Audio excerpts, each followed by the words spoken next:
18 সূর্যমণিনগর বিধানসভা কেন্দ্রের সূর্যমণিনগর মণ্ডল যুব মোর্চার উদ্যোগে আজ কাঁঠালতলী স্কুল ময়দানে এক যুব সমাবেশ অনুষ্ঠিত হয়। উপস্থিত ছিলেন ত্রিপুরা বিধানসভার উপাধ্যক্ষ তথা এলাকার বিধায়ক রামপ্রসাদ পাল। তিনি বলেন, দেশ এবং রাজ্য গঠনে যুব সমাজের অনন্য ভূমিকা রয়েছে, তাই মানুষের পাশে থেকে মানুষের জন্য কাজ করার লক্ষ্যে যুব সমাজের কাছে আহ্বান জানান উপাধ্যক্ষ রামপ্রসাদ পাল। এদিনের যুব সমাবেশকে কেন্দ্র করে যুবাদের অংশগ্রহণ ছিল লক্ষণীয়। সমাবেশে উপস্থিত ছিলেন যুব নেতা সায়ন দাস, মান্তু দেবনাথ, ভুলন সাহা সহ সূর্যমণিনগর মণ্ডলের যুব মোর্চার অন্যান্য নেতৃত্ব।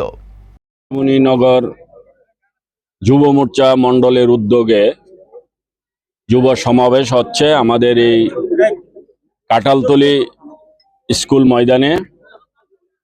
আজকের এই যুব সম্মেলন, যুব সমাবেশের যে আপনারা দেখছেন, এখানে হাজার হাজার যুবকের উপস্থিতি আমাদের এই 18 সূর্যমণি মণ্ডল থেকে।